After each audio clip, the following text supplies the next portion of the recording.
சரி, நாம் இப்போ கர்த்தருடைய வசனங்களுக்கு நேராக நாம் செல்லலாம். மறுபடியும் இன்றைக்கும் கிறிஸ்தவத்திலே தவறாக புரிந்து கொள்ளப்பட்ட ஒரு வேத வசனம் என்ற தலைப்பிலே இன்றைக்கும் நாம் ஒரு வசனத்தை நாம் பார்க்க போகிறோம். அந்த வசனத்தினுடைய அர்த்தம் என்ன, இன்னைக்கு கிறிஸ்தவ உலகத்துல எப்படி அதை புரிஞ்சு வச்சிருக்கிறாங்க, அது தவறு, அதனுடைய உண்மையான அர்த்தம் என்ன என்பதை நாம் இன்றைக்கு இருக்கக்கூடிய இந்த வசனத்தினுடைய சூழ்நிலைகளை வைத்து நாம் என்ன பண்ண போகிறோம், படிக்க போகிறோம். சரி, யோவான் 3ஆம் அதிகாரம் 5ஆம் வசனத்தை நாம் வாசிக்க கேட்கலாம். யோவான் 3ஆம் அதிகாரம் 5ஆம் வசனம். இயேசு பிரதியுத்தரமாக, ஒருவன் ஜலத்தினாலும் ஆவியினாலும் பிறவாவிட்டால் தேவனுடைய ராஜ்யத்தில் பிரவேசிக்க மாட்டான் என்று மெய்யாகவே உனக்கு சொல்லுகிறேன் அப்படின்னு சொல்றார். என்ன சொல்லியிருக்கிறார் இயேசு? ஒருவன் ஜலத்தினாலும் ஆவியினாலும் பிறவாவிட்டால். சோ அப்ப என்ன பண்ணணும்? ஜலத்தினால் பிறக்க வேண்டும், ஆவியினால் என்ன பண்ண வேண்டும்? பிறக்க வேண்டும். அப்புறம் அவன் என்ன பண்ண மாட்டான்? அப்படி பிறக்கலனா அவன் என்ன பண்ண மாட்டானா? தேவ ராஜ்யத்தில் பிரவேசிக்க மாட்டான், தேவ ராஜ்யத்துக்குள்ள என்ன பண்ண முடியாது, வர முடியாது என்று மெய்யாகவே அப்படின்னா என்ன அர்த்தம்? சத்தியமாகவே உங்களுக்கு என்ன பண்ணுகிறேன், சொல்லுகிறேன். இது சொன்னது யாரு? இயேசு சொல்லிய வார்த்தைகள். ஹல்லேலூயா. அப்போ இயேசு சொன்ன வார்த்தையின்படி ஒரு மனிதனோ ஒரு மனுஷியோ தேவ ராஜ்யத்துக்குள்ள வரணும்னா அவங்க என்ன ஆகணும்? ஜலத்தினாலும் ஆவியினாலும் என்ன பண்ண வேண்டும்? பிறக்க வேண்டும். சரி, இப்ப இதை இன்னைக்கு இருக்கக்கூடிய கிறிஸ்தவத்திலே எப்படி தவறாக புரிந்து வைத்திருக்கிறார்கள் அதை உங்களுக்கு நான் சொல்லிடுறேன். முதல்ல நிறைய பேர் என்ன நினைக்கிறாங்கன்னா, ஜலத்தினால் பிறப்பது அப்படின்னா என்ன? ஞான ஸ்நானம் எடுப்பது என்று அவர்கள் நினைத்துக் கொள்கிறார்கள். அப்போ ஞான ஸ்நானம் எடுத்து விட்டால் எங்கே வந்து விடலாம்? தேவ ராஜ்யத்துக்குள்ள வந்து விடலாம் என்று நினைக்கிறார்கள். அது உண்மையா? இல்லை. ஞானஸ்நானம் எடுத்து விட்டால் பரலோகத்துக்கு வந்து விடலாம் என்று நினைக்கிறார்கள். அது உண்மையா? அது உண்மை கிடையாது. சரியா? அப்போ அந்த கருத்து தவறான கருத்து. அப்போ ஜலத்தினால் பிறப்பது என்பது ஞான ஸ்நானத்தை குறிக்கவில்லை. விளங்குதா நான் சொல்றது? சோ ஜலத்தினால் பிறப்பது எதை குறிக்கவில்லை? ஞான ஸ்நானத்தை குறிக்கவில்லை. இப்போ நீங்க உடனே ஒரு கேள்வி வரலாம், அப்ப ஞான ஸ்நானம் எடுக்க கூடாதா? ஞான ஸ்நானம் எடுக்கணும் பரவாயில்லையா? இப்போ நம்ம அந்த பாயிண்ட்டுக்கு போல, ஞான ஸ்நானம் கட்டாயம் என்ன பண்ணணும்? எடுக்கணும். ஞான ஸ்நானம் என்றால் என்ன அப்படின்றத ஞான ஸ்நானம் எடுத்தவங்களுக்கு நான் எடுத்த கிளாஸ் மூலமா என்ன பண்ணியிருக்கிறேன், சொல்லி கொடுத்திருக்கிறேன். உங்களுக்கும் நான் சொல்றேன். ஞான ஸ்நானம் என்பதுனா என்ன அப்படின்னா, அது ஒரு அடையாளம். ஞான ஸ்நானம் என்பது என்னது? ஒரு அடையாளம். எதற்கான அடையாளம்? நாம் இயேசு கிறிஸ்துவை இரட்சகராக ஏற்றுக்கொண்டோம், இயேசுவை தெய்வமாக விசுவாசிக்கிறோம், அதற்கான அடையாளமாகத்தான் எதை பண்றோம்? ஞான ஸ்நானம் எடுக்கிறோம். ஹல்லேலூயா. இப்போ நீங்க உங்க மனசுல நினைச்சது வெளியே யாருக்கு எப்படி தெரியும்? நீங்க வாயை திறந்து சொன்னாதான் தெரியும். சரி, அதை நீங்க யாருக்கு சொல்றீங்க? சபையில இருக்கிறவங்களுக்கு நீங்க சொல்றீங்க. ஆனா ஒரு இடத்துல போய் ஞானஸ்நானம் எடுக்கும் போது, பப்ளிக்கா அது நடக்கும் போது நீங்க என்ன சொல்றீங்கன்னா, நான் இயேசு கிறிஸ்துவை உண்மையான இரட்சகராக என்ன பண்ணியிருக்கிறேன், ஏற்றுக்கொண்டிருக்கிறேன். அதை ஏற்றுக்கொண்டதுனால நான் அவருடைய கட்டளைக்கு என்ன பண்ணுகிறேன், ஒப்பு கொடுக்கிறேன். இயேசு என்ன கட்டளை கொடுத்தாரு? நீங்கள் புறப்பட்டு போய் சகல ஜாதிகளையும் சீஷராக்கி பிதா குமாரன் பரிசுத்தாவின் நாமத்தினாலே அவங்களுக்கு என்ன கொடுங்கள், ஞானஸ்நானம் கொடுங்கள் என்று இயேசு கொடுத்த கட்டளைக்கு நம்ம என்ன பண்ணுகிறோம், கீழ்ப்படிந்து ஞான ஸ்நானம் எடுக்கிறோம். ஞான ஸ்நானம் அது நாம் ரட்சிக்கப்பட்டதின் அடையாளம். நம்முடைய வாழ்க்கையிலே ஒரு புதிய ஆரம்பத்தின் அடையாளமாக அது என்னாகிறது, மாறுகிறது. புதிய ஆரம்பம்னா என்ன? இயேசுவை ஏற்றுக்கொண்ட நாள்ல இருந்து எனக்கு என்ன ஆயிடுச்சு, என்னுடைய வாழ்க்கையில புது ஆரம்பம் துவங்கி விட்டது. அதற்கான அடையாளமாக பின்பு நான் என்ன பண்ணுகிறேன், தண்ணீல மூழ்கி ஞான ஸ்நானம் பெறுகிறேன். ஹல்லேலூயா.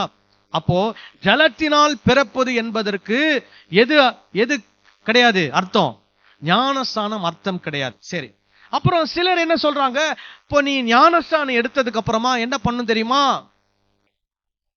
பரிசுத்த ஆவியை நீ என்ன பண்ண வேண்டும்? பெற்றுக்கொள்ள வேண்டும். அபிஷேகத்தை நீ பெற்றுக்கொள்ள வேண்டும். அதுதான் என்னது? ஆவியிலே பிறப்பது. சோ அப்போ முதல்ல ஜலத்துல பிறப்பதுனா என்ன? ஞானஸ்நானம். ஆவியில பிறப்பதுனா என்ன? பரிசுத்த ஆவி என்ன பண்ண வேண்டும்? பெற்றுக்கொள்ள வேண்டும் என்று போதிக்கிறார்கள். அதுவும் என்ன போதனை தான்? தவறான போதனை தான். ஏன் சொல்றேன்? இப்போ திருத்துவத்திலே பிதா, குமாரன், பரிசுத்த ஆவியை நீங்க என்ன பண்ண முடியாது? பிரிக்கவே முடியாது. இப்ப நீங்க இயேசுவை ஏற்றுக்கொண்டால் யாரையும் ஏற்றுக்கொண்டுட்டீங்க? பிதாவையும் ஏற்றுக்கொண்டு விட்டீர்கள், பரிசுத்த ஆவியும் ஏற்றுக்கொண்டு விட்டீர்கள். அல்லேலூயா. அப்ப இயேசுவை நீங்க ஏற்றுக்கொள்ளும் போதே பரிசுத்த ஆவியானவர் உங்களுக்குள்ள என்ன பண்ணுகிறார்? வந்து வாசம் பண்ணுகிறவராக மாறி விடுகிறார். அல்லேலூயா. அப்போ இயேசுவை ஒரு நாள் நான் ஏற்றுக்கொள்வேன், கொஞ்ச நாள் கழிச்சு பரிசுத்த ஆவியானவரை நான் பெற்றுக்கொள்வேன் அப்படின்னு சொல்லுவது வேதத்தில் இருக்கக்கூடிய வசனங்களுக்கு முரணான ஒரு கருத்து. அப்படிலாம் பிரிச்சு பிரிச்சு என்ன பண்ண முடியாது? பார்க்க முடியாது. ஒரு வசனத்தை உங்களுக்கு நான் ஆதாரமாக உங்களுக்கு நான் சொல்லுகிறேன். எபேசியர் 1ஆம் அதிகாரம் 13, 14 வசனங்களை வாசிக்கலாமா? எபேசியர் 1:13-14. நீங்களும் உங்கள் ரட்சிப்பின் சுவிசேஷமாகிய சத்திய வசனத்தை கேட்டு விசுவாசிகளான போது எப்ப நடக்குது இது?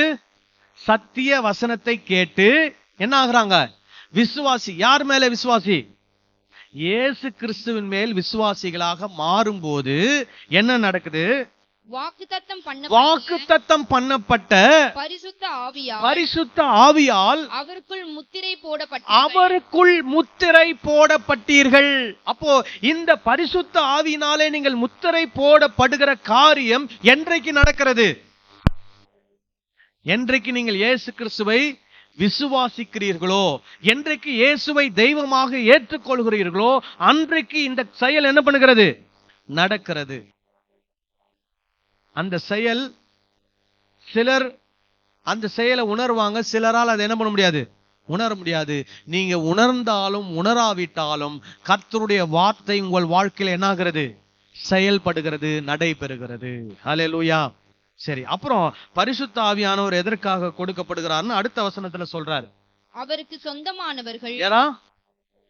ஏன் பரிசுத்த ஆவியானவர் நமக்கு கொடுக்கப்பட்டிருக்கிறார்? நாம யாராம்? அவருக்கு சொந்தமானவர்கள், அவருடைய மகிமைக்கு புகழ்ச்சியாக மீட்கப்படுவார்கள் என்பதற்கு ஆவியானவர் நம்முடைய சுதந்திரத்தின் அச்சாரமாயிருக்கிறார். அல்லேலூயா. நாம யாருக்கு சொந்தம்? இயேசுவுக்கு சொந்தம். அப்படின்றதுக்கு அடையாளமாக ஆவியானவர் என்னவா இருக்கிறாராம்? அச்சாரமா இருக்கிறார். அச்சாரம்னா என்னது? உறுதிப்படுத்தக்கூடியது. இப்போ உங்களுக்கு புரியணும்னா 2 விஷயத்த சொல்றேன். ஒண்ணு, நீங்க போய் ஒரு வீடு பாக்குறீங்க வாடகைக்கு. வீடு பார்த்து உங்களுக்கு வீடு பிடிச்சிருச்சு. பிடிச்ச உடனே என்ன பண்ணுவீங்க? என்ன கொடுப்பீங்க? Token advance. அட்வான்ஸ் கூட இல்ல, என்ன அட்வான்ஸ்? Token advance. சோ இப்போ ஆவியானவர் எப்படி தெரியுமா? நமக்கு டோக்கன் அட்வான்ஸ் மாதிரி. அப்படின்னா என்ன? நம்மள ஆண்டவர் என்ன ஆக்கிட்டாரு? நமக்கு சொந்தமாக்கிட்டாரு. அந்த சொந்தம்ன்றதுக்கு என்ன கொடுத்திருக்கிறார்? இப்போ அடையாளமா பரிசுத்த ஆவியை நமக்கு என்ன பண்ணியிருக்கிறார்? தந்தருளி இருக்கிறார். ஹல்லேலூயா. ஒரு வீடு, ஒரு இடம் வாங்கினா கூட முதல்ல என்ன பண்ணுவீங்க? இடம் பார்த்து பிடிச்ச உடனே ரேட் எல்லாம் பேசிட்டு என்ன பண்ணுவீங்க? ஒரு டோக்கன் அட்வான்ஸ் கொடுப்பீங்க. அதே மாதிரி ஒரு கல்யாண விஷயம், ஒரு பொண்ணு பார்க்க போறீங்க, ஒரு மாப்பிள்ளைய பார்க்க போறீங்க, அல்லது பொதுவா இதை மாப்பிள்ளை வீட்டார் தான் செய்வாங்க. பொண்ணை பார்த்து பொண்ணு பிடிச்சு போச்சுன்னா என்ன பண்ணுவாங்க? அச்சாரம் வச்சிருவாங்க. அச்சாரம் எதுக்கு வைப்பாங்க? இந்த பொண்ணு யாருக்கு தான் சொந்தம்? இந்த மாப்பிள்ளைக்கு தான் சொந்தம். இந்த மாப்பிள்ளை தான் இந்த பொண்ணை என்ன பண்ண போறாரு? கல்யாணம் பண்ண போறாரு. அதற்கு என்ன வைப்பாங்க? அச்சாரம் வைப்பாங்க. அப்போ நாம் என்றைக்கு இயேசு கிறிஸ்துவை விசுவாசித்து அவரை நம்முடைய தெய்வமாக ஏற்றுக்கொள்கிறோமோ அன்றைக்கு பரிசுத்த ஆவியானவர் நமக்கு அச்சாரமாக என்ன பண்ணப்படுகிறார்? கொடுக்கப்படுகிறார். ஹல்லேலூயா. அச்சாரம்னு ஒரு வார்த்தை இங்க சொல்லப்பட்டிருக்கிறது. அதுக்கப்புறம் பரிசுத்த ஆவியால் அவருக்குள் முத்திரை போடப்பட்டீர்கள் என்றும் இன்னொரு வார்த்தை அவர் என்ன பண்றாரு சொல்றார். ஆவியானவரால் என்ன பண்ணட்டார் ஆண்டவர் சீல் பண்ணிட்டார். என்ன சீல் பண்ணிட்டாரு? இந்த நபர் யாருக்கு சொந்தமானவர்? இயேசுவுக்கு சொந்தமானவர். ஹல்லேலூயா. அப்போ என்றைக்கு பரிசுத்த ஆவியானவர் நமக்குள்ள வராரு? ஞானஸ்நானம் பெற்று அதுக்கப்புறமா நம்ம காத்திருப்பு கூட்டத்துக்கு போய் அங்கே பரிசுத்த ஆவியானவர் வாரும் வாரும் என்று சொன்னதுக்கு அப்புறம் வராரா? இல்லை. நாம் என்றைக்கு இயேசுவை விசுவாசித்து அவரை இரட்சகராக ஏற்றுக்கொள்கிறோமோ அன்றைக்கு பரிசுத்த ஆவியானவர் நமக்கு என்னவா கொடுக்கப்படுகிறாராம்? அச்சாரமாக கொடுக்கப்படுகிறார். ஹல்லேலூயா. அப்போ ஜலத்தினாலும் ஆவியினாலும் என்பதற்கு இது அர்த்தம் கிடையாது. ஞான ஸ்நானமும் பரிசுத்த ஆவியை பெற்றுக் கொள்ளுதலும் என்ன கிடையாது? அர்த்தம் கிடையாது. விளங்குதானா சொல்றது? சரி. அப்புறம் நீங்க பாத்தீங்கன்னா சிலர் என்ன சொல்றாங்கன்னா, நான் கூட அப்படிதான் முன்னாடி யோசித்து வச்சிருந்தேன். என்ன யோசித்தேன்னா, ஜலத்தினால் பிறப்பது அப்படின்னா என்னன்னா, யூதர்களுடைய பாரம்பரியத்துல, யூதர்கள் அவருடைய வழக்கத்துல ஒரு குழந்தை எப்படி பிறக்கிறது அப்படின்னா, தாயுடைய வயிற்றுல எங்க இருக்குது குழந்தை? தண்ணிக்குள்ள இருக்குது, ஜலத்துக்குள்ள இருக்குது. அப்போ அந்த தண்ணிக்குள்ள இருந்து பிறப்பது என்னது? ஜலத்தினால் பிறப்பது என்று சிலர் என்ன பண்ணுகிறாங்க, அந்த கருத்தை எடுத்துக் கொள்கிறார். நான் கூட அந்த கருத்தை தான் நான் என்ன பண்ணியிருந்தேன், யோசித்து வச்சிருந்தேன். ஏன்னா அவங்க அந்த யூதருடைய வழக்கம், அது யூதருடைய புரிதல். ஏன்னா அந்த குழந்தை எங்க இருக்குது? தாய் வயிற்றுல தண்ணீருக்குள்ள இருக்குது. அப்ப ஜலத்தினால் பிறப்பது என்னன்னா, அது மாம்சத்துல பிறப்பது. ஏன்னா அந்த வார்த்தையை இயேசு அடுத்த வசனத்துல பயன்படுத்துறார். நீங்க பாத்தீங்கன்னா அதே யோவான் 3ஆம் அதிகாரம் நீங்க 6ஆம் வசனத்தை வாசிங்க. மாம்சத்தினால் பிறப்பது மாம்சமா இருக்கும் அப்படின்ற ஒரு வார்த்தையை பயன்படுத்துறார். அப்போ அது எப்படி கனெக்ட் ஆகுதுன்னா, ஜலத்தினால் பிறப்பதும் மாம்சத்தினால் பிறப்பதும் ஒண்ணு அப்படின்ற மாதிரி அது கனெக்ட் ஆகுது. ஆனா அதுவும் என்ன இல்ல, சரியான கருத்து கிடையாது. ஏன்னா அங்க மாம்சத்தினால் பிறப்பதுன்னு அவரு நிக்கோதேமு கூட சொல்லும் போது, ஏற்கனவே நிக்கோதேமு என்ன பண்ணிருக்கிறாரு? மாம்சத்துல பிறந்துட்டார். அது ஏற்கனவே நடந்து முடிந்து விட்டது. அப்ப நடந்து முடிந்து விட்டதை இயேசு இங்க சொல்ல வேண்டிய அவசியம் இல்லை. ஏன்னா இயேசு இங்க என்ன சொல்றாரு? ஒருவன் ஜலத்தினாலும் ஆவியினாலும் அப்படின்னு சொல்றாரு. ஆனா இப்ப நிக்கோதேமு ஜலத்தினால் பிறந்துட்டாரா? ஏற்கனவே பிறந்துட்டார். அப்ப ஏற்கனவே பிறந்தவருக்கு இயேசு மறுபடியும் என்ன பண்ணணும் அவசியம் இல்லை. நீ ஜலத்தினால பிறக்கணும்னு சொல்ல வேண்டிய அவசியம் இல்லை. சரிங்களா? அதனால சிலர் என்ன நினைக்கிறாங்கன்னா, ஜலத்தினால பிறப்பது என்பது மனித பிறப்பு, ஆவியினாலே பிறப்பது என்பது தெய்வீக பிறப்பு என்று நினைக்கிறார்கள். அதுவும் தவறான ஒரு புரிதல். சரி, இப்போ இங்க இயேசு என்னதான் சொல்ல வராரு அப்படின்றத நம்ம பார்க்கிறோம். ஓகேவா? பார்க்க போறோம். இப்போ 1ஆம் வசனத்துல இருந்து நம்ம வாசிக்கலாம். அதான் கான்டெக்ஸ்ட். சோ அதனால 1ஆம் வசனத்துல இருந்து வாசித்து வரும் போது நமக்கு என்ன தெரியும்? சூழ்நிலைகளை பற்றி நமக்கு தெரியும். இப்ப நீங்க யோவானுடைய சுவிசேஷத்தை பொறுத்தவரை, யோவானுடைய சுவிசேஷம் மத்தேயு, மார்க்கு, லூக்காவோட ரொம்ப வித்தியாசமாக இருக்கிறது. ஆரம்பத்திலேயே என்ன பண்றாரு யோவான் அப்படின்னா, இயேசு கிறிஸ்துனுடைய இறை தன்மையை பற்றி நிறைய வசனங்களை சொல்லி விளக்குறார். யோவான் 1:1 வாசித்து பாத்தீங்கன்னா, ஆதியிலே வார்த்தை இருந்தது, அந்த வார்த்தை தேவனிடத்தில் இருந்தது, அந்த வார்த்தை என்னவா இருந்தது? தேவனாய் இருந்தது என்று சொல்லி இயேசு கிறிஸ்துனுடைய இறை தன்மையை குறித்து என்ன பண்ணுகிறார்? அவர் சொல்லுகிறார். அதுக்கப்புறம் சொல்றாரு, அப்படியே சொல்லிட்டு வரும்போது சொல்றாரு, அவரிடத்தில் விசுவாசிக்கிறவர்கள் எத்தனை பேர்களோ அத்தனை பேர்களும் அவருடைய பிள்ளைகளாகும்படி அவர்களுக்கு என்ன கொடுத்திருக்கிறார்? அதிகாரம் கொடுத்திருக்கிறார். அப்போ இயேசுவை விசுவாசிக்கிறவர்கள் என்னவா மாறுகிறார்கள்? தேவ பிள்ளைகளாக, தேவனோடு இணைக்கப்பட்டவர்களாக என்ன பண்ணுகிறார்கள்? மாறுகிறார்கள் என்ற கருத்துக்களை அவர் என்ன பண்றாரு? சொல்றார். அதுக்கப்புறம் என்ன நடக்குது? இயேசு கானா ஊர்ல போய் என்ன பண்றாரு? ஒரு அற்புதம் செய்கிறார்.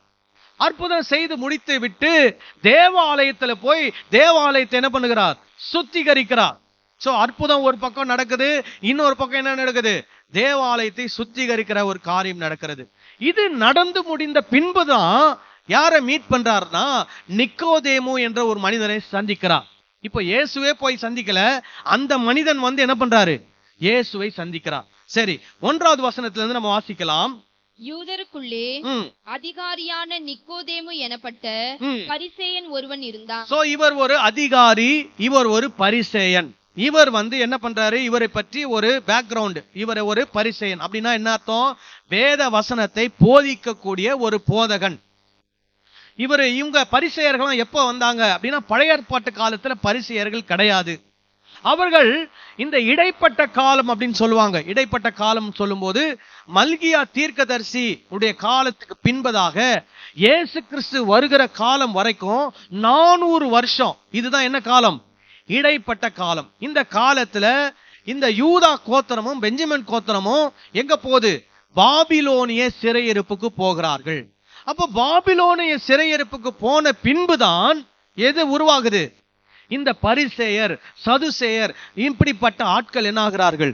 உருவாகிறார்கள். சோ அப்போ அந்த காலகட்டத்தில் உருவானவங்க தான் யாரு? பரிசேயர். அப்ப இந்த நிக்கோதேமு என்பவர் ஒரு பரிசேயன். அவர் ஒரு யூதருக்குள் இருக்கக்கூடிய ஒரு அதிகாரி. அப்போ அவர் போதகர் பிளஸ் ஒரு அதிகாரி. அவர் என்ன பண்ணுகிறாரு? அவன் ராக்காலத்திலே எப்போ வர்றாரு? நைட் டைம் வராரு. பகல்ல வந்தா எல்லாரும் என்ன பண்ணுவாங்க? பார்த்துருவாங்க. நீங்க நைட் டைம் நீங்க நினைக்கிற மாதிரி இருக்காது. நைட் டைம்லாம் அந்த காலத்துல என்ன கிடையாது? எலக்ட்ரிசிட்டி கிடையாது, ஸ்ட்ரீட் லைட் கிடையாது. நமக்கு இப்ப இருக்கிற மாதிரி போக்கஸ் லைட், அந்த லைட், இந்த லைட், எந்த லைட்டுமே கிடையாது. டார்ச் லைட் கூட கிடையாது. எல்லாமே என்னதான்? தீப்பந்தம் தான். சோ தீப்பந்தங்களை வைத்துதான் அவங்களுடைய இரவு நேரங்கள் என்ன ஆகுது? கழிக்கப்பட்டது. அப்போ இரவு நேரத்துல இவர் என்ன பண்ணுகிறார்? வருகிறார். அப்ப இரவு நேரத்துல வராருன்னா இவர் இயேசுவை எப்படி சந்திக்கணும்னு விரும்புறார்? ரொம்ப மறைமுகமா, ரொம்ப ரகசியமா என்ன பண்ணணும்? சந்திக்கணும். ஏன்னா இவரு அந்த யூதருக்குள்ள என்னவா இருக்கிறாரு? ஒரு முக்கியமான அதிகாரி, முக்கியமான ஒரு போதகரா இருக்கிறாரு. இவரே இயேசு கிட்ட வரும்போது அது என்ன ஆகும்? அவருக்கு ஒரு ஏதாவது ஒரு பிரச்சனை வரத்துக்கு வாய்ப்பு இருக்குது. அதனால இவர் என்ன பண்றாரு? ராக்காலத்தில் இயேசு இடத்துல என்ன பண்றாரு? வர்றார். என்ன சொல்றாரு? ரபி. இப்ப பொதுவா ரபின்னு யாரை குறிப்பாங்க அப்படின்னா, யாரெல்லாம் வேத எழுத்துக்களை கற்றுக் கொடுக்கிறார்களோ, போதிக்கிறார்களோ அவர்களை தான் என்ன சொல்வாங்க? ரபி என்று சொல்வார்கள். இன்றைக்கும் யூத மார்க்கத்துல யார் இருக்கிறா? ரபிமார்கள் இருக்கிறாங்க. ரபிகள் எப்படி இருப்பாங்கன்னா, கருப்பு ட்ரெஸ் போட்டிருப்பாங்க, என்ன மாதிரி. தாடி இருக்கும். எனக்கு தாடி கிடையாது, மீசை தாடி எல்லாம் வச்சிருப்பாங்க. இந்த காதுக்கு பக்கத்துல 2 முடி சுருட்டி தொங்கும், சுருண்டு இருக்கும். தலையில இருந்து என்ன ஆகும்? 2 முடி சுருண்டு தொங்கி இருக்கும். அவங்க முடியெல்லாம் நிறைய வளர்க்க மாட்டாங்க, முடியெல்லாம் ஷார்ட்டா தான் இருக்கும். ஆனா இந்த காதுக்கு பக்கத்துல என்ன பண்ணும்? 2 நீளமான முடி, அதை சுருட்டி என்ன பண்ணிருப்பாங்க? தொங்க விட்டுருப்பாங்க. கருப்பு கலர்ல தொப்பி, இந்த மாதிரி வட்டமா ஒரு தொப்பி இருக்கும் பாத்தீங்களா, அந்த தொப்பி போட்டிருப்பாங்க. சோ இந்த அடையாளம், கருப்பு தொப்பி, கருப்பு ட்ரெஸ், தாடி, நல்ல மீச, இந்த காதுக்கு பக்கத்துல 2 ஜடை மாதிரி தொங்குச்சுன்னா அவர் யாரு? ரபி. எந்த காலத்து ரபி? இந்த காலத்து ரபி. அந்த காலத்துல இந்த ரபிகள் வித்தியாசமா என்ன பண்ணாங்க? இருந்தாங்க. ஆனா இயேசு அந்த யூத மார்க்கத்தில் இருந்த ரபிகளை விட இவர் எப்படி இருந்தார்? வித்தியாசமானவராய் இருந்தார். இவருக்கு பேர் என்னதான் சொன்னாங்க? ரபி என்று அழைத்தார்கள். அவருக்கு ரபி என்ற பட்டத்தை யாரும் கொடுக்கல. ஆனா அவருடைய போதனைகளை கேட்டவர்கள் என்ன பட்டு சொல்லிட்டாங்க? இவர் உண்மையாவே யார்தான்? ரபி தான். இவர் அவ்வளவு அருமையா என்ன பண்றாரு? போதிக்கிறாரு. என்ன மாதிரி வசனங்களை எடுத்து விலைக்கு சொல்றாரு. இவரு ரபி தான் அப்படின்னு என்ன பண்ணிட்டாங்க? முடிவு பண்ணிட்டாங்க. சரி, அப்ப பரிசேயனே இவர் என்னன்னு சொல்றாரு? போதகரே, ரபி என்று சொல்லுகிறார். சரி, அப்போ அவர் இவரிடத்துல என்ன எதிர்பார்க்கிறார்? என்ன எதிர்பார்த்து வராரு? இவர் ஒரு ரபி, இவர் ஒரு போதகர், இவர்கிட்ட என்ன கிடைக்க போகுது? ஒரு அருமையான போதனை என்ன பண்ண போகுது? கிடைக்க போகுது. சரி, என்ன சொல்றாரு? நீர் தேவனிடத்திலிருந்து வந்த போதகர். நீர் தேவனிடத்திலிருந்து வந்த போதகர். ஒரே அடி அடிச்சிட்டாரு. பிரதான ஆசாரியன் அல்லது பரிசேயர்கள் உம்மை போதகர் என்று என்ன பண்ணவில்லை, சொல்லவில்லை. நீ நேரம் எங்கிருந்து வந்தவர்? தேவனிடத்திலிருந்து வந்த போதகர். அப்புறம் ஏனெனில் ஒருவனும் தன்னுடனே தேவன் இராவிட்டால் நீர் செய்கிற இப்படிப்பட்ட அற்புதங்களை செய்ய மாட்டான் என்றான். சரி, முதல்ல போதகர்ன்றாரு. இரண்டாவது என்ன சொல்றாரு? என்ன சொல்றாரு? நீர் தேவன், ஒருவனும் தன்னுடைய தேவன் இராவிட்டால் நீர் செய்கிற இப்படிப்பட்ட அற்புதங்களை செய்ய மாட்டான். சரி, இதுக்கு முன்னாடி இயேசு என்ன அற்புதம் செஞ்சாரு? கானா ஊர்ல தண்ணீரை என்னவா மாத்தி இருக்கிறாரு? திராட்சரசமாய் மாத்தி இருக்கிறார். இப்போ நீங்க பாத்தீங்கன்னா அந்த கல்யாண வீட்டுல யார் மட்டும் இருந்திருப்பான்னு நினைக்கிறீங்க? இல்ல யார் யாரெல்லாம் வந்திருப்பான்னு நினைக்கிறீங்க? மாப்பிள்ளை வீட்டார், பொண்ணு வீட்டார், அவங்க சொந்தங்கள், பந்தங்கள், தெரிந்தவர்கள், உறவுக்காரர்கள். நீங்க இஸ்ரவேலை பொறுத்த வரைக்கும் எல்லாருமே யார்தான்? யூதர்கள், ஒண்ணுக்குள்ள ஒண்ணுதான். அதனால அந்த ஊர்ல இருக்கிற, கிராமத்துல இருக்கிற, சுத்து வட்டாரத்துல இருக்கிற நிறைய பேர் என்ன பண்ணிருப்பாங்க? அந்த கல்யாணத்துக்கு வந்திருப்பாங்க. சோ அது ஒரு காரணம். திராட்சை ரசம் என்ன ஆயிடுச்சு? கம்மியா போயிடுச்சு. சோ அந்த அற்புதத்தை யார் கேள்விப்பட்டிருக்கிறா? நிக்கோதேமு கேள்விப்பட்டிருக்கிறார். கேள்விப்பட்டுட்டு சொல்றாரு, தேவன் இல்லாவிட்டால் நீர் செய்கிற அற்புதத்தை வேற யாரும் என்ன பண்ண முடியாது? செய்ய முடியாது. அவ்வளோ அற்புதத்தை என்ன பண்ணிருக்கிறீரு? செய்திருக்கிறீரு. நீர் ஒரு போதகர் என்று சொல்லி இவர் சொல்றார். இப்போ பாருங்க, நிக்கோதேமு இயேசுவை 2 விதத்துல பார்க்கிறார். ஒன்று போதகராக பார்க்கிறார், இன்னொன்று அற்புதம் செய்கிறவராக. தேவனிடத்திலிருந்து வந்த போதகர், இன்னொன்று யாரு? அற்புதம் செய்கிறவராக பார்க்கிறார். சரி, இப்போ இயேசு இவரை ஒருத்தர் அற்புதம் செய்கிறவராக பார்க்கிறார் இல்லையா? மக்களும் இவரை அற்புதம் செய்கிறவரா என்ன பண்றாங்க? பார்க்க தான் செய்யறாங்க. கானா ஊர்ல செய்த அற்புதத்தை ஜனங்க எல்லாம் பார்த்துட்டு இவரை என்ன பண்றாங்க? அற்புதம் செய்யறவரா பார்க்கறாங்க. நீங்க 2ஆம் அதிகாரத்தை போனீங்கன்னா 23 இருந்து வாசிங்களேன். ஜனங்க இயேசுவை எப்படி பார்க்கறாங்கன்னு நம்ம இங்க பார்க்கலாம். பஸ்கா பண்டிகையிலே அவர் எருசலேமில் இருக்கையில், இப்போ பஸ்கா பண்டிகையில எங்க இருக்கிறாரு? எருசலேமில் இருக்கிறார். அப்போ அவர் செய்த அற்புதங்களை அநேகர் கண்டு அவருடைய நாமத்தில் விசுவாசம் வைத்தார்கள். அவருடைய நாமத்தில் என்ன வைத்தார்களாம்? விசுவாசம் வைத்தார்கள். சோ இயேசு அற்புதம் செஞ்சதுக்கு நிறைய காரணம் இருக்குது. இப்போ இதே யோவான் 20வது அதிகாரம் 30-31 வசனத்தை வாசிக்கலாமா? யோவான் 20:30-31. ஏன் இயேசு அற்புதம் செய்தார் அப்படின்றதுக்கு யோவான் ஒரு விளக்கம் கொடுக்கிறார். இந்த புத்தகத்தில் எழுதியிராத வேறு அநேக அற்புதங்களையும் இயேசு தமது சீஷருக்கு முன்பாக செய்தார். இயேசு தேவனுடைய குமாரனாகிய கிறிஸ்து என்று நீங்கள் விசுவாசிக்கும்படியாகவும் விசுவாசித்து அவருடைய நாமத்தினாலே நித்திய ஜீவனை அடையும்படியாகவும் இவைகள் எழுதப்பட்டிருக்கிறது. சோ இப்ப இந்த அற்புதங்கள்லாம் எதுக்காக எழுதப்பட்டிருக்குது?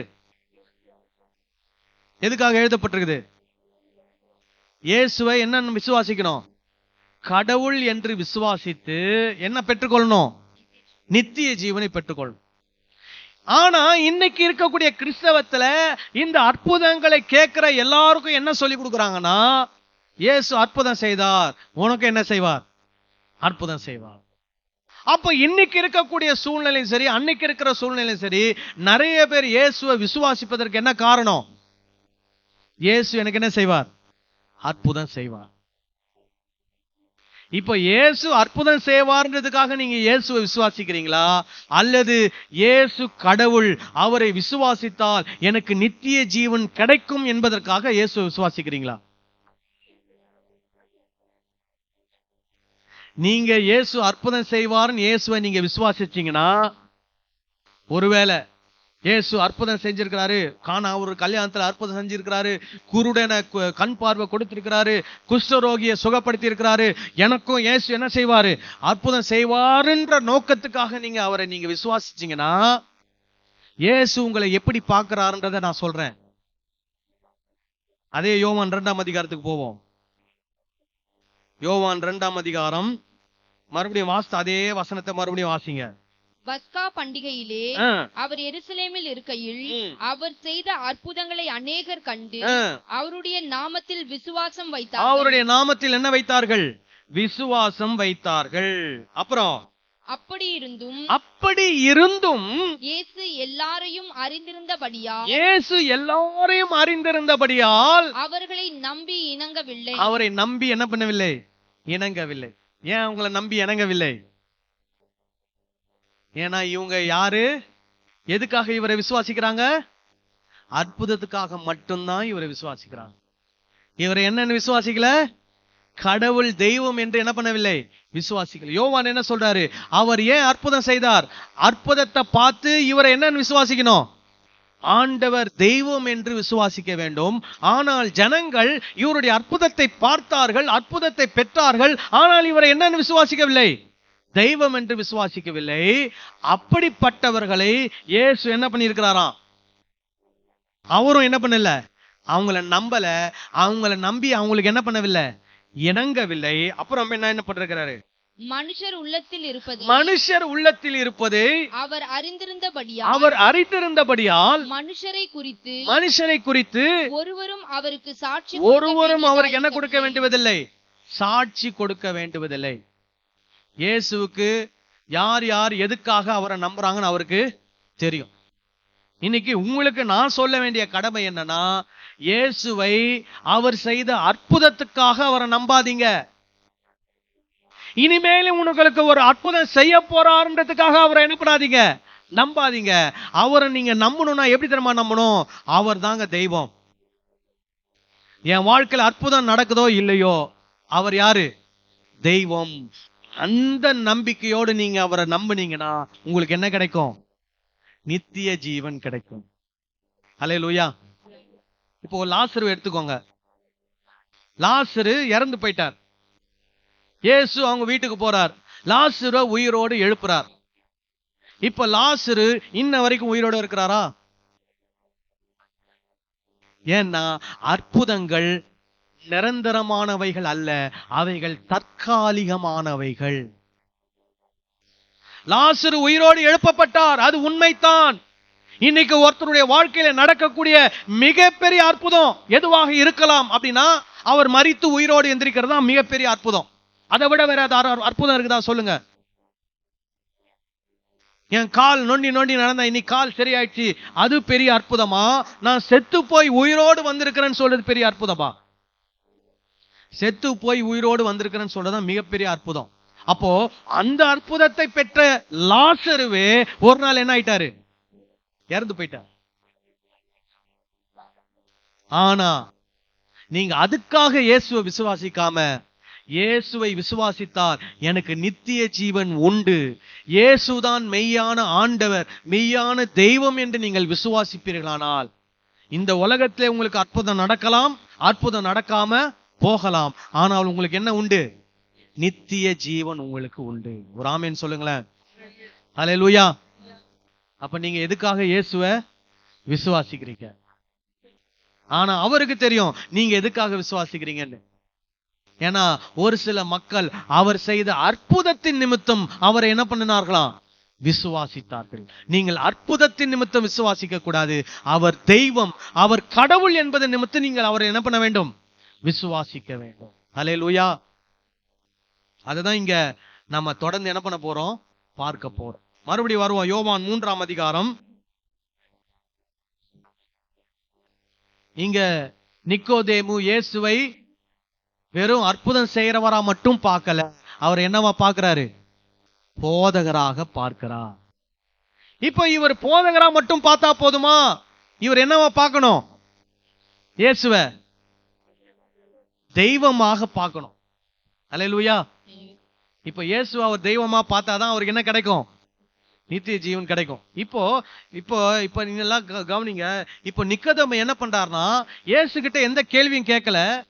அவர் என்ன பண்றாரு, இயேசுவை பார்த்த உடனே சொல்றாரு, நீர் தேவனிடத்துல இருந்து வந்த போதகர், அப்புறம் தேவன் உம்மோடு இருக்கிறதுனால நீங்க என்ன செய்றீங்க, பெரிய பெரிய அற்புதம் செய்றீங்க அப்படின்னு ஒரு பேச்சு என்ன பண்றாரு, ஆரம்பிக்கிறார். பேச்சுதான் ஆரம்பிக்கிறார். இப்ப இயேசு என்ன சொல்றாரு, ஓகே என்ன நீ போதகர் சொல்லி இருக்கிற, அதனால உனக்கு ஒரு போதனை என்ன பண்ண போறேன், இன்னைக்கு உனக்கு ஒரு போதனையை கத்துக் கொடுக்க போறேன். என்ன போதனை, உன்னுடைய வாழ்க்கைக்கு தேவையான முக்கியமான ஒரு போதனை. அப்பதான் இயேசு ஆரம்பிக்கிறார். என்ன ஆரம்பிக்கிறாரு, இயேசு அவனுக்கு பிரதியுத்தரமாக, ஒருவன் மறுபடியும் பிறவாவிட்டால் தேவனுடைய ராஜ்யத்தை என்ன பண்ண மாட்டான், காண மாட்டான் என்று மெய்யாகவே உனக்கு சொல்லுகிறேன். யோசிங்க, நிக்கோதேமு வேற என்னையோ ஒன்ன வச்சு பேசிட்டு இருக்காரு. ஆனா இயேசு என்ன சொல்றாரு, நீ என்ன ரபியா பாக்குற, என்ன போதகரா பாக்குற, நீ என்ன ஒரு அற்புதம் செய்கிறவரா பாக்குற, ஓகே. ஆனா உனக்கு எது அவசியம் தெரியுமா? எது அவசியம்? நித்திய ஜீவன் உனக்கு அவசியம். நீ எங்க வரணும்? தேவ ராஜ்யத்துக்குள்ள வரணும். இப்போ இங்க ரெண்டு விஷயம் சொல்றாரு. முதல்ல என்ன சொல்றாரு? ஒருவன் மறுபடியும் பிறவாவிட்டால் தேவ ராஜ்யத்தை என்ன பண்ண மாட்டான்? காண மாட்டான்.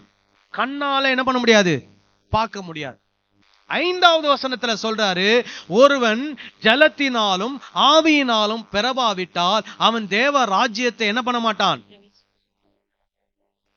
பிரவேசிக்க மாட்டான். தேவ ராஜ்யத்துக்குள்ள என்ன பண்ண மாட்டான்? பிரவேசிக்க மாட்டான். இப்ப இது ரெண்டுமே வேற வேற கிடையாது, ஒரே கருத்து தான். மறுபடியும் பிறப்பது என்றால் ஜலத்தினாலும் ஆவியினாலும் பிறப்பது. தேவராஜ்யத்தை காண மாட்டான், தேவராஜ்யத்துக்குள்ள பிரவேசிக்க மாட்டான் என்பது ரெண்டுமே என்னதான்? ஒரே கருத்து தான். ஆக மொத்தம் நிக்கோதேமு என்ன பண்ண வேண்டும்? மறுபடியும் பிறக்க வேண்டும். நிக்கோதேமு தேவ ராஜ்யத்துக்குள்ள என்ன பண்ண வேண்டும்? வர வேண்டும். நிக்கோதேமு ஜலத்தினாலும் ஆவியினாலும் என்ன பண்ண வேண்டும்? பிறக்க வேண்டும். தேவ ராஜ்யத்துக்குள்ள அவன் என்ன பண்ண வேண்டும்? வர வேண்டும். இதுதான் யாருடைய விருப்பம்? இயேசுவினுடைய விருப்பம். அல்லேலூயா. இப்போ இயேசு இங்க பாருங்க, அவர் ஒரு பெரிய கூட்டத்துக்கு பேசல. யாருகிட்ட பேசிட்டு இருக்காரு? ஒரு ஆளுகிட்ட பேசிட்டு இருக்காரு. அப்போ இந்த உலகத்தில் இருக்கக்கூடிய ஒவ்வொரு மனிதனும் யாருக்கு முக்கியம்? இயேசுவுக்கு முக்கியம். இந்த உலகத்தில் இருக்கிற ஒவ்வொரு மனிதனும் மறுபடியும் என்ன பண்ண வேண்டும்? பிறக்க வேண்டும். இந்த உலகத்தில் இருக்கிற ஒவ்வொரு மனிதனும் ஜலத்தினாலும் ஆவியினாலும் பிறந்து தேவ ராஜ்யத்துக்குள்ள என்ன பண்ண வேண்டும்? வர வேண்டும். அல்லேலூயா. இப்ப தேவ ராஜ்யம்னா என்ன? இன்னைக்கு தேவ ராஜ்யத்தை கூட நிறைய என்ன பண்றாங்க? கன்ஃபியூஸ் பண்ணி வச்சிருக்காங்க. சுருக்கமா நான் நிறைய எக்ஸ்பிளைன் பண்ண முடியாது, சுருக்கமா உங்களுக்கு சொல்லிடுறேன். தேவ ராஜ்யம் என்று சொன்னால் ஒவ்வொரு மனிதனுக்கும் தேவனோடு நல் உறவு என்ன பண்ண வேண்டும்? இருக்க வேண்டும். அதோடு முடிந்தில்ல, அந்த ஒவ்வொரு மனிதனுக்கும் தேவனோடு எப்படி நல் உறவு இருக்கிறதோ அது போல இந்த உலகத்தில் இருக்கிற மற்ற மனிதர்களோடு என்ன இருக்கணும்? நல் உறவு இருக்க வேண்டும். அதுதான் என்னது? தேவ ராஜ்யம். இப்போ பரிசேயர்கள் வந்து இயேசு கிட்ட கேட்கிறாங்க, தேவராஜ்யம் எப்போ வரும் அப்படின்னு கேட்கிறாங்க.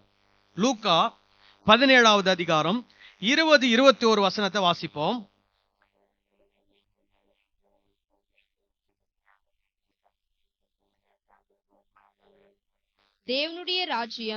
தேவனுடைய ராஜ்யம் எப்பொழுது வரும் என்று பரிசேயர் அவரிடத்தில் கேட்டபொழுது அவர்களுக்கு அவர் பிரதியுத்தரமாக சோ அவங்க என்ன கேட்கிறாங்க? தேவராஜ்யம் என்ன கேள்வி கேட்கிறாங்க? தேவராஜ்யம் எப்போது வரும்? இப்ப நீங்க பாத்தீங்கன்னா அவங்களுடைய மென்டாலிட்டியில பொறுத்த வரைக்கும் அவங்க என்ன நினைக்கிறாங்கன்னா, மேசியா என்று ஒருவர் வருவார், அவர் தாவீதுனுடைய வம்சத்துல வந்து மறுபடியும் என்ன பண்ணுவாரு? இஸ்ரவேலினுடைய ராஜ்யத்தை உருவாக்குவார். அந்த ராஜ்யம் என்ன ராஜ்யமாக இருக்கும்? தேவ ராஜ்யமாக இருக்கும் அப்படின்னு அவங்க நினைக்கிறாங்க. அவங்க நினைக்கிறது எல்லாமே என்னதான்? Political kingdom. சோ அவங்க என்ன சொல்லி நினைச்சு கேட்கிறாங்க, எப்போ தேவராஜ்யம் வரும்? இப்ப இயேசு என்ன பதில் சொல்றார் பாருங்க. தேவனுடைய ராஜ்யம் பிரத்யட்சமாய் வராது. இதோ இங்கே என்றும் அதோ அங்கே என்றும் சொல்லப்படுகிறதற்கும் ஏதுவிராது. இதோ தேவனுடைய ராஜ்யம் உங்களுக்குள் இருக்கிறதே என்றார். தேவராஜ்யம் எங்க இருக்குது? உங்களுக்குள்ள இருக்குது. அதான் உங்களுக்குள்ள இருக்குது அப்படின்னு சொல்லும் போது அவர் என்ன அர்த்தத்தோட சொல்றாருன்னா, ரெண்டு அர்த்தம். ஒண்ணு, உங்க எல்லாருக்கும் நடுவுல தேவராஜ்யம் இருக்குது. அதே மாதிரி இன்னொன்னு, உங்களுக்கு உள்ள என்ன இருக்குது? தேவராஜ்யம் இருக்குது.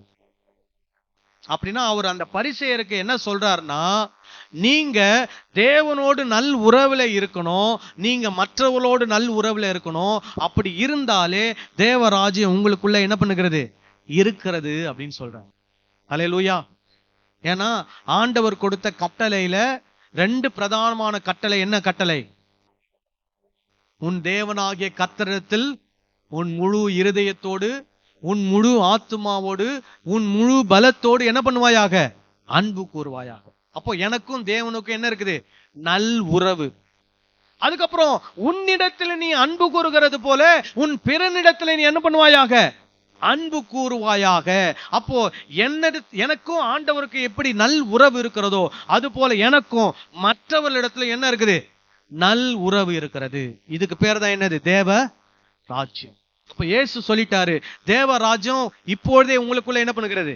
இருக்கிறது. இப்ப தேவராஜ்யம் உங்களுக்குள்ள இருக்குதா? அப்படின்னா என்ன நடக்கணும்? நீங்க ஆண்டவரோடு நல் உறவுல இருக்கணும். நீங்க மத்தவங்களோட எப்படி இருக்கணும்? நல் உறவுல இருக்கணும். அல்லேலூயா. அதுக்கு பேர் தான் என்னது? தேவராஜ்யம். இப்போ நிக்கோதேமை கூட்ட ஆண்டவர் சொல்றாரு, நீ மறுபடியும் பிறந்தாதான் எங்க வர முடியும்? தேவராஜ்யத்துக்குள்ள வரும். அப்படின்னா என்ன? முதல்ல நீ மறுபடியும் பிறந்தால்தான் தேவனோடு உனக்கு முதல்ல என்ன ஏற்படும்? நல் உறவு ஏற்படும். அப்படி தேவனோடு உனக்கு நல் உறவு ஏற்பட்டால் மற்ற மனிதர்களோடு உனக்கு என்ன உறவு ஏற்படும்? நல் உறவு ஏற்படும். அப்படி நடக்க வேண்டுமானால் நீ மறுபடியும் என்ன பண்ண வேண்டும்? பிறக்க வேண்டும். அப்படி நடக்க வேண்டுமானால் நீ ஜலத்தினாலும் ஆவியினாலும் என்ன பண்ண வேண்டும்? பிறக்க வேண்டும்.